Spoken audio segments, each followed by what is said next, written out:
This is a very different form of video, but I just thought it'd be fun to make something different for a change. And I'm actually interested in this stuff, so, let me know if you are as well. If not, that's fine. No, I won't be offended. But okay.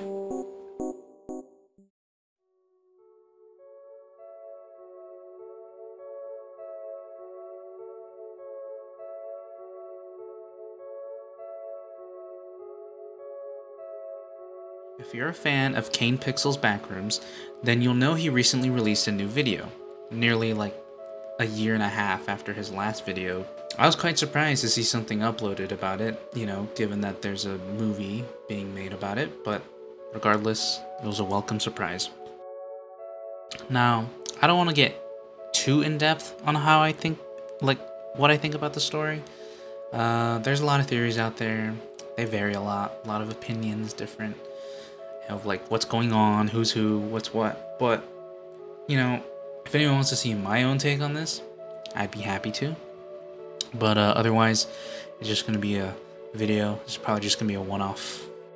To understand my take on the most recent video, I want to start with a brief description of what I think the Backrooms are. Once I get through this, you'll be able to see kind of where my theories are going, where my guesses come from, and why I believe certain things happen in the series.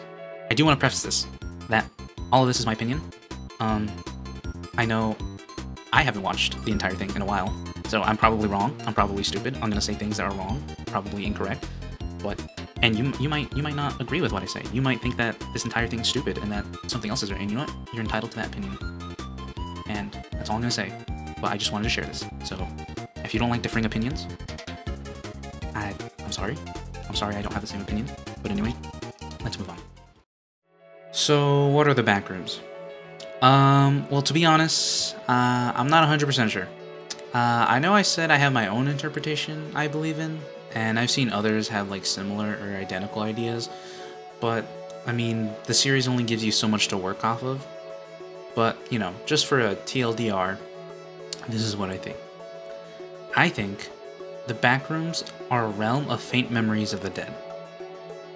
Now, I know this isn't the most crazy interpretation of the story, and it doesn't really explain like the bacterial monsters we see or anything like that, but I feel like it serves as a basis that's pretty strong for the Backrooms. Now, to see what I mean, we can look at the first found footage and the second one, as well as the other videos of async going into the Backrooms. And a pretty common and pretty blatant pattern we see in the entire Backrooms is that everything in this realm is like human architecture. Not once do we really see any natural flora that's like anything close to what's in the real world. And the closest thing we get to that is probably in Pitfalls, where while walking through the suburban neighborhood, we see some trees, lined behind the houses and stuff, but despite this, the place is still primarily made up of human architecture. I know this isn't enough to support the entire theory, and there's still a lot of questions, but here's my take on it. So think about it this way. When we picture a home, a building, an office, bathroom, living room, whatever, we know what they may look like or contain, right? But does every single office, bathroom, or whatever the hell look exactly the same? No. But we know the patterns of these locations and these things. We know a dining room has a dining table. We know a living room maybe has a couch. Neighborhoods have streets and houses. Conference rooms have long tables. You get the gist. But I believe that the Backrooms is made up of these types of memories. You can argue that some of these locations we've seen don't really look faint, but it's my proposal that these places, the ones that look more coherent, are this sort of threshold or limit of the Backrooms. I think these places almost become like a point of where the rest of the randomly generated rooms come from. But anyway, that basically sums up what I think the Backrooms is, but it's time we actually get to the meat and potatoes of the video, which is the most recently uploaded video, found footage number 3.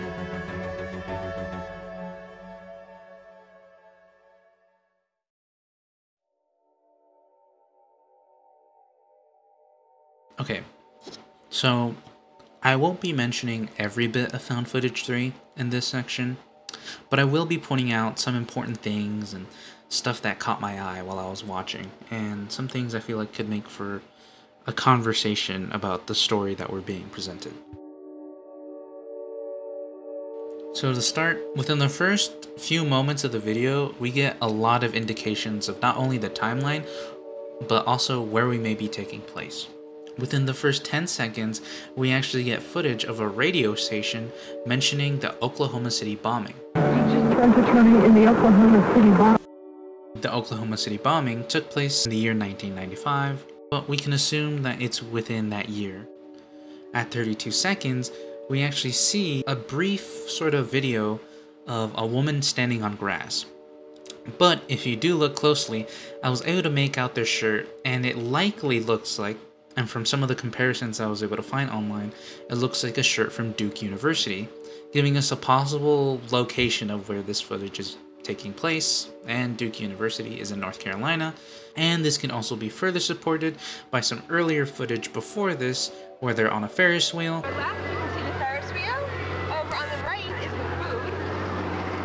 And from my research, I was actually able to find that the campus actually has, I guess, some sort of Ferris wheel, and also at like 4 seconds, that might be the campus. Who knows? After this, we actually start with a video. We start with our main character named Ravi.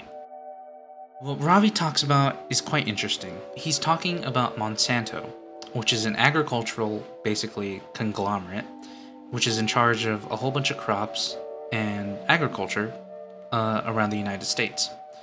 And in his story, he explains that one of their executives was talking to a DPR manager, and from what I could find, it possibly means Department of Pesticide Regulation. I realized I recorded a Monsanto exec joking with a DPR manager about a sick kid, referring to it as the bug-eyed one. And sure, I like making fun of diseased kids as much as the next guy, but right after that, one of them basically admitted to fault, which, mind you, they aren't doing publicly at all. They said something along the lines of, well, hey, if we accidentally push out the entire county, you might just get that ranch you always wanted. Now, what this contributes to the story, I'm not sure. It could be the bacterial monster we see in the series being some sort of Monsanto experiment gone wrong, but it can serve as a sort of hint as to maybe where this bacterial monster is coming from. For the remainder of the video, we explore several liminal spaces, but there's some key patterns to note throughout the video, and there's some things that we actually end up seeing that actually contribute to the story that I want to talk about. Throughout the video, office materials and equipment appear very often, with the start of Ravi's journey in the conference room, and then as he explores we see paper copiers, trash bins, desks, and water jugs, along with views of a city through windows he finds. Along with that, we also see a common chair that appears in this circle formation, and then later in the video before Ravi gets chased. These chairs, if you haven't noticed, are particularly the ones used in schools, specifically elementary.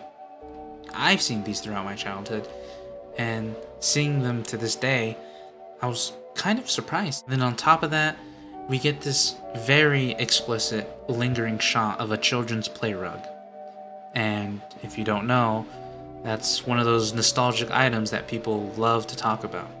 And I remember seeing them when I was younger, and I'm sure a lot of people have too. Following that same sort of theme, we see this sort of playground area where there's this like slide and then almost this like playhouse type area with benches around. We also get several references to China, with a poster written in Chinese, a portrait of Mao Zedong, is that how you say it? Mao Zedong? Mao Zedong? Whatever the fuck. A statue portraying a Chinese Buddhist figure, and this possibly Chinese percussion music playing in the speaker room. But at the end of the trip, we see the most interesting footage, and I feel like this can help us understand how the Backrooms works. Towards the end of the video, he approaches a blue house that has clothes scattered outside and enters through the front door. Unlike most locations we've explored so far in this video, this is the most coherent location. It actually feels like an occupied home.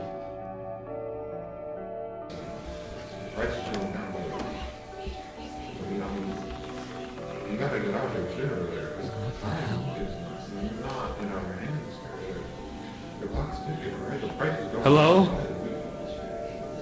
Hold on, sorry, I think someone's upstairs. Someone out there? I'm sorry. I don't know where I am. I need help. Ravi explains and pleads for whoever the person talking to help him. The voice of a man responds, asking who he is, and the man tells him to leave them alone. How he wants to let his family sleep. But eventually, after talking, the man just decides to help Ravi. He tries cutting a hole in the wall to let him out, thinking Ravi's inside the wall. The man cuts into the wall. What? Oh my god. Oh my god, wow, what the fuck?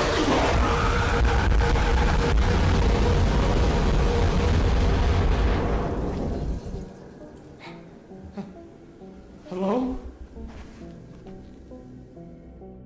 Ravi's just left alone again. Now, with all this in mind, I think we can make a pretty good theory what possibly happened here, and especially what happened to the family. If we consider the theory I discussed earlier, and the things we pointed out, I think we can start to see a story sort of form. We saw a lot of references to office spaces and office-related materials through Ravi's journey. If whoever died in the backrooms held such a job or position, it can make sense how these items exist within the section of the backrooms Ravi is exploring. In that case, we can also correlate this to the references of the children's playground, the school chairs, and the play rug. If someone knew or saw these often, maybe someone younger like a kid, and they passed away in the backrooms, their memories manifesting these objects could make sense. On top of that, the references to objects of Chinese origin or influence can also be explained by someone's memories or connection to them. Well, some of you may be wondering how any Chinese influence got into the backrooms if most of the backrooms disappearances occur in California. If you are unaware, California, in places closer to the coast and southern portions around universities, has a pretty substantial Asian demographic. The fact that someone could have fallen into the backrooms and had memories of home or culture to China isn't far-fetched when you take this into consideration. Furthermore, there seems to be more concrete evidence coming from the poster focused in on during the video. People on Reddit, bless their soul, were able to find the original unblurred image, with the poster actually being an ad for a clinic located in Arcadia, California. Also, the clinic seems to be connected to USC, like the university, so it might be a sort of medical training thing. I don't know. I'm not a medicine major, and I don't know how this contributes to it. I just saw it, and I just thought it'd be interesting to point out. Whatever. What does this have anything to do with the family mentioned earlier? Well, from what we know, the father is talking to his sons before Ravi says anything. Since the father says boys, we can assume that there's at least two of them with him in that moment. The guy who keeps coming around here trying to talk to my boys. We know that when the father tried to get Ravi out of the backrooms, he likely got pulled in, given, the similar sounds and shaking we see in other found footage videos. I feel it's like vibrating.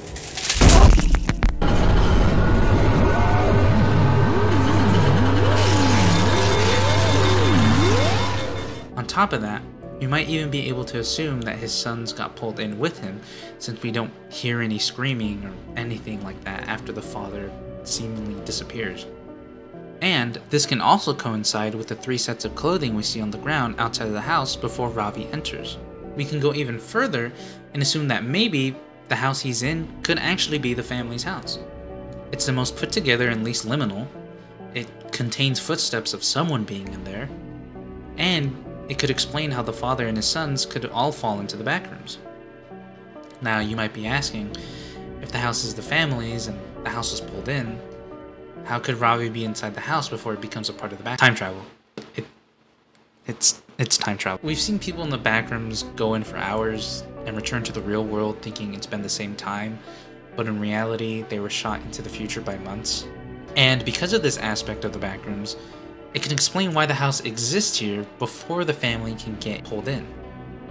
Alright, this is just like a little extra thing that I wanted to add in, is that I think some evidence, if we believe that the house is from that family, then if you look at the wall of the house, there's a singing fish on the wall, and I looked it up because I was curious, and it might be fucking batshit insane or crazy or wrong, but supposedly those are only made after 1998, so that means if we look at the footage previously and we do believe that this is taking place in 1995, the house actually takes place in the future, which means that he's causing this sort of like weird paradox thing. I don't know.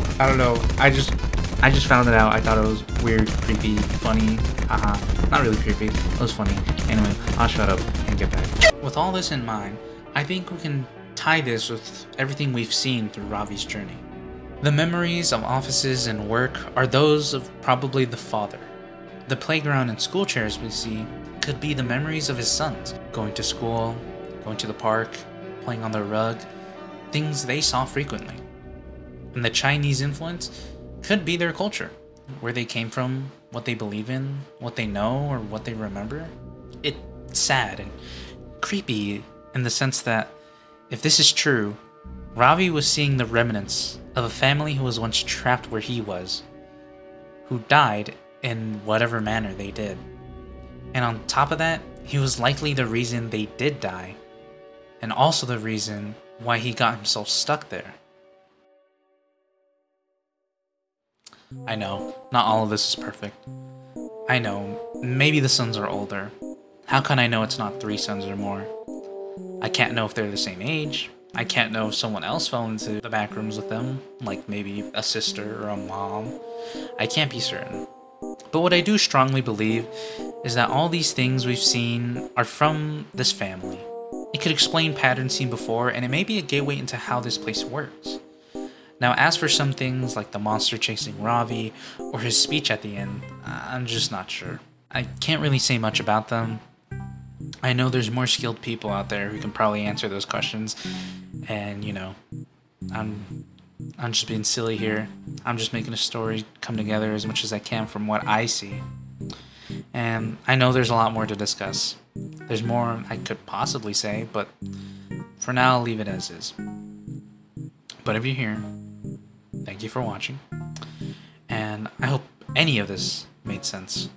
And if you didn't like it, sorry. I know this is a change of content, but I just want to try it out. But yeah, anyway, I'll upload something else at some point. But yeah.